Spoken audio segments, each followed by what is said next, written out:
हरि कलयतु वपुषा कालिमा कैटभारे कस्तूरीतिलकं ललाटपटले वक्षस्थले कौस्तुभम् हासाग्रे वरमौक्तिकं करतले वेणुकरे कङ्कणम् शारवाङ्गे हरिचन्दनं सुललितं कण्ठे च मुक्तावली गोपास्त्री परिवेष्टितो विजयते गोपालचूडामणे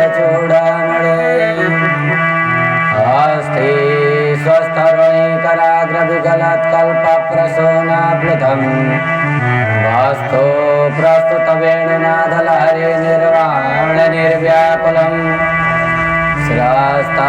स्रस्तनिबद्धने विपुलसद्गोपी सहस्रावृतम् स्तन्यस्तनतापवर्गमखिलोदारं किशोराकृते यं प्रव्रजान्तमानोपेतमपेतकृत्यं द्वैपायनो विरहकातरजुहाव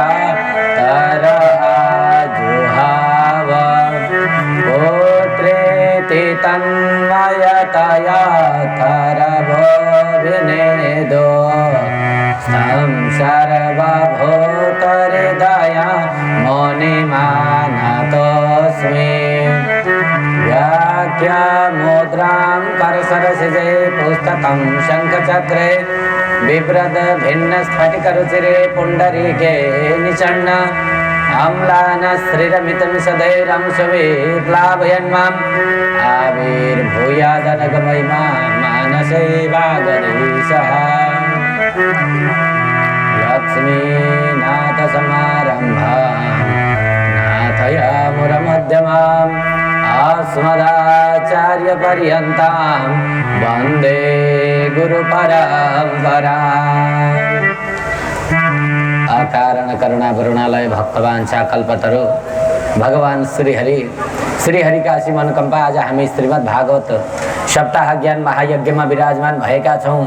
भागवतको कथा श्रवण गरिरहेका छौं। दिव्य 88,000 शौनकादि ऋषिहरूले दिव्य सत्र गरिरहनु भएको छ। त्यसै क्षेत्रमा आउनु भएका सुतजी महाराजले दिव्य भागवतको उपदेश गरिरहनु भएको छ। शौनकादि ऋषिहरूलाई राजा परीक्षितलाई 7 दिनमा तक्षक नागले डसेर मृत्यु होस् भनेर ब्राह्मणका पुत्र ऋषि पुत्रबाट श्राप मिल्यो। अब के गर्ने भनेर राजा परीक्षित पनि नदीका किनारमा गएर बस्नु भएको थियो। भगवानको ध्यान गर्न लाग्नु भएको थियो। त्यसै बखतमा सुखदेव स्वामी परमहंस सुखदेव आइपुग्नु भयो र उहाँले दिव्य यो भागवतको परमहंसको वर्णन गरिरहनु भएको छ। यो भागवत संहिता जो रहेको छ यसको वर्णन गरिरहनु भएको छ। विभिन्न प्रकारका प्रश्नहरू सुखदेव स्वामीका साथमा राजा परीक्षितले राख्नुहुन्छ। अब भन्दै हुनुहुन्छ, प्रभु मान्छेले अनेक प्रकारका धर्महरू गरिरहेको छ, अनेक प्रकारका कर्महरू गरिरहेको छ। बताइदिनुहोस् ती नराम्रा कर्म गर्नेहरूलाई कस्तो खाले फल भोग्नु पर्दछ, को कस्ता खाले व्यक्तिले कस्तो कस्तो फल भोग्नु पर्दछ यी मलाई बताइदिनुहोस् भनेर राजा परीक्षितले सोधिसकेपछि सुखदेव स्वामी भन्नुहुन्छ, मनुष्यले आफूले गरेका कर्मका आधारमा जस्तो जस्तो कर्म गर्दछन् त्यस्तै त्यस्तै फल भोगिरहेका हुन्छन्। पाप कर्म गर्नेहरूले पापी हैन, धर्म कर्म गर्नेहरूले राम्रो कर्म भोगिरहेका हुन्छन्। हामी हेर्नुस् है हजुर, यो संसारमा हामी आउँछौं नि, यो संसारमा आएर यो संसारमा आइसकेपछि कि त राम्रो कर्म कि नराम्रो कर्म दुईटा हुन्छ। यदि नराम्रो कर्म गरियो भने के हुन्छ, हामीलाई नरकको बास हुन्छ। नरक भनेको दुःख पाइन्छ, राम्रो कर्म गर्नेवालाले स्वर्गमा जान्छ। हेर्नु यो चाहिँ के हो भन्दा यो स्वर्ग र नरक भनेको चाहिँ कस्तो भने नि हजुर, बैंक ब्यालेन्स भन्छ नि, पैसा बैंकमा लगेर राखे जस्तै हो। हेर्नु पैसा हजुरको कति छ बैंकमा हैन, त्यस्तै हो। नराम्रो कर्म गरेर ब्यालेन्स गरियो भने हैन, नराम्रा कर्महरू लगेर राखियो भने के हुन्छ, नरकमा गएर आफ्नो जति छ नराम्रो कर्म त्यति भोगुन्जेली भोग गर्यो अनि त्यहाँबाट जब आफ्नो कर्म सकिन्छ तब फेरि फर्केर आउने। यही हो कमाउने ठाउँ, यही हो हजुर, यही संसारमा हो कमाउने। अनि यसको भोग गर्ने चाहिँ के हो त भन्नुहुन्छ भनेदेखि कहाँ गएर भोग्ने? यदि राम्रा कर्महरू गर्नुभएको छ भने स्वर्गमा गएर सुख भोग्ने, नराम्रा कर्महरू हामीले गरेका छौँ भने नरकमा गएर दुःख भोग्ने। अनि दुईटै जब सकिन्छ, राम्रा पनि नराम्रा पनि जहिले सकिन्छ, त्यति बेला क्षणे पुण्य मर्त्यलोके विसन्ति। क्षण पुण्य क्षण भइसकेपछि अथवा पाप क्षण भइसकेपछि आउने ठाउँ भनेको फेरि यही हो, मर्त्यलोकै हो। यही आउने अनि फेरि पुराण सुन्ने, फेरि पुण्य कमाउने अनि फेरि स्वर्ग जाने। श्री हरे। जब दुईटै बराबरी हुन्छ, साम्य अवस्था हुन्छ, तब मोक्ष हुन्छ। हेर्नु है, अनि मोक्ष हुन्छ अनि त्यो पछाडि मात्रै मुक्तिको बाटोलाई प्राप्त हुन्छ। नभए सत्कर्म गरेर अथवा दुष्कर्म गर्नेवाला व्यक्तिले कि त स्वर्ग कि त नरकमा जाने हो भनेर यस्ता प्रकारले बताउनुहुन्छ। जम्मा नरकहरू 27 प्रकारका छन्। 27 प्रकारका अलग अलग पाप गर्ने व्यक्तिहरूलाई अलग अलग नरकमा लगेर राखिन्छ। अलग अलग जसले जस्तो पाप गर्दछ त्यस्ता व्यक्तिलाई भनेर यस्ता प्रकारले सुखदेव स्वामीले बताउनुहुन्छ।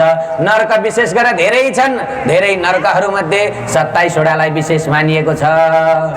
तामिश्र, अन्धतामिश्र, रौरव, महारौरव, कुम्भिपाक आदि गरिएका 27 नरकहरूको वर्णन गर्नुहुन्छ। श्री हरे।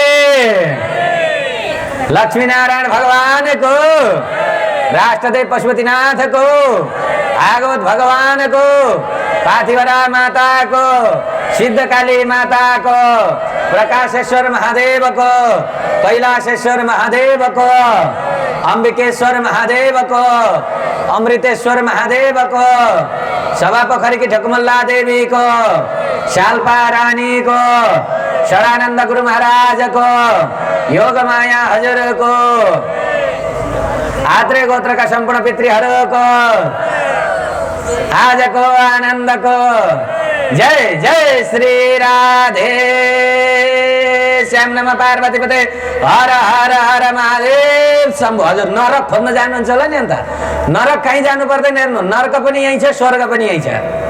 हजुर नरक खोज्न कहीँ पनि जानु पर्दैन, होइन?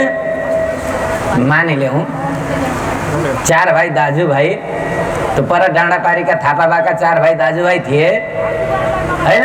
4 भाइ दाजुभाइ मध्ये बुवाले अंश बराबरी दिनुहुन्न, सबैलाई बराबर प्राप्त हुन्छ नि त। कसैलाई धेर कसैलाई थोर हुन्छ त? हजुरहरूको भएको थियो त? त्यस्तो भएको थिएन नि, बराबरी थियो। हेर्नुहोस्, अब 4 भाइलाई बुवाले बराबरी अंश दिनुभयो, बराबरी अंश प्राप्त गरे 4 भाइले। अब यी 4 भाइ मध्ये कस्ता भाइ भन्नुहुन्छ भनेदेखि जेठोले उडायो सको, बिचरा बिहान खाना खाएपछि बेलुका के खाउँ भन्ने अवस्थाको छ, होइन? माइलोले के गर्यो भन्नुहुन्छ भने कमायो जमायो, बुवाले जति दिएको चौबल बनाउँदै लग्यो, है? दिन 2 गुणा रात 4 गुणा बनाउँदै लग्यो माइलाले। अब साइलो के छ भने जति दिएको थियो त्यसैमा यसो कमाइ जमाइ गरेर खाइरहेछ, हेर्नु, होइन? अब कान्छो बाबुआमा सँगै छ, केही खर्च पनि भएको छैन, केही भएको छैन, हेर्नु है। अब के हुन्छ त भन्नुहुन्छ भनेदेखि बुवा आमा भनेका भगवान हामीलाई सबैलाई बराबरी दिनुहुन्छ। जन्मिदा तपाईले धेर मैले थोर ल्याएको थियो त? थिएन नि त। तपाईले पनि उति नै ल्याएको, मैले पनि उति नै ल्याएको। तर के गर्यौं त हामीले भन्नुहुन्छ भनेदेखि बिस्तारै बिस्तारै कसैले बढाउँदै लग्यौं, कसैले घटाउँदै लग्यौं। अनि जो घटाउँदै लान्छ, जसका चाहिँ सत्कर्महरू क्षीण हुँदै जान्छन्, सत्कर्म गर्ने इच्छा लाग्दैन, त्यसले घटाउँदै जान्छ, घटाउँदै जान्छ भनिहाले त अघि, होइन? अब बिहान खायो बेलुका के खाउँ भन्ने अवस्था हुन्छ। बुवाले दिएको झुपडी पनि बेचिसक्यो, दरबार बनायो, होइन? पानी चुने कस्तो कस्तो भकिएको, काहीँ केही छैन, ओडारमा हो कि रुखा फेदमा बस्नुपर्ने अवस्था पुग्यो। एउटाका दरबारै दरबार छ भनेपछि के भयो त भन्नुहुन्छ भने स्वर्ग पनि यही, नर्क पनि यही रहेछ, रहन्छ। हेर्नुहोस्, हाम्रा कर्मका आधारमा हामीलाई प्राप्त हुने हो। हेर्नुहोस्, स्वर्ग पनि हाम्रै कर्मका आधारमा, नर्क पनि हाम्रै कर्मका आधारमा हामीलाई प्राप्त हुन्छ। श्री हरे। अब अलग अलग नर्कको वर्णन गरिन्छ। तामिश्र, अन्धतामिश्र, रौरव, महारौरव, कुम्भिपाक, होइन? अब जसलाई जसलाई यस्तु अब राजपुरुष अदण्डम शरीर दण्डम वा प्राणदण्डम प्रणयति तम वै राजपुरुषः हैन, जसले चाहिँ जुन राजपुरुषले चाहिँ दण्ड नदिनु पर्ने ठाउँमा दण्ड दिन्छ भने त्यसलाई पनि नरकमा लगेर हालिन्छ। कसैले हत्या हिंसा गर्छ भने यहाँ जसरी हत्या हिंसा गर्छ त्यसलाई पनि त्यही अनुसारको नरक प्राप्त हुन्छ। जसले जस्तो जस्तो कर्म, कसैले मानसिक हिंसा गर्छ भने त्यसलाई पनि त्यही अनुसारको। अर्को एउटा चाहिँ के छ भने नि हजुर, नरकमा हजुरलाई भनिहालौँ, नरक त यही हो तर स्पेशल अर्को पनि छ, यही त छँदैछ, अर्को पनि नरक छ। त्यो चाहिँ कस्तो भने हामी जब यो शरीरलाई त्यागेर जान्छौँ नि हजुर, त्यति बेला यो शरीरलाई त्यागेर गइसकेपछि हामीलाई नरकमा लागिन्छ। एउटा जीव, एउटा शरीर बनाएर, यो शरीर त हाम्रो यही चितामा जलेर जान्छ, तर अर्को शरीर हाम्रो उत्पन्न हुन्छ, त्यो शरीर जान्छ नरकमा। नरकमा लगेर यातना दिइन्छ। जस्तो सुकै यातना दिए पनि हजुर, जतिसुकै ठुलो ठुलो के हुन्छ, यातना दिए पनि मर्दैन के, त्यो केही गरे मर्दैन, मरौँ न भनेर चाहे पनि मर्दैन। यहाँ त आत्महत्या गर्न सकिन्छ, नरकमा आत्महत्या गर्न नि सकिँदैन। किन भन्दा जबसम्म आफ्नो भोग छ त्यो भोगिसकेपछि मात्रै त्यहाँबाट मुक्ति हुन्छ। नरकको बारेमा वर्णन गर्दा गर्दै राजा परीक्षित भन्नुहुन्छ, महाराज नरकका वर्णन सुनेर मेरो त शरीरै के भयो, डरले काम नलाग्यो। यसैले यो नरकमा जान नपर्ने केही उपाय छ भने मलाई बताइदिनुहोस्, जे कारणले नरकमा जानु पर्दैन त्यो उपाय बताइदिनुहोस् भनेर राजा परीक्षितले सुखदेव स्वामीसँग सोधेपछि सुखदेव स्वामी भन्नुहुन्छ, बाबु उसो भए सुन, नरकमा जान नपर्ने एउटा उपाय छ। हेर्नुहोस् ए हजुर, हेर्नु है, नरकमा जानै नपर्ने एउटा उपाय छ। के उपाय त भन्दाखेरि जसले भगवान हरिलाई सम्झिन्छ त्यो कहिल्यै नरक जाँदैन, जसले भगवान हरिलाई सम्झिन्छ त्यो नरक जाँदैन भनेर यसरी राजा परीक्षितलाई सुखदेव स्वामीले भन्नुहुन्छ।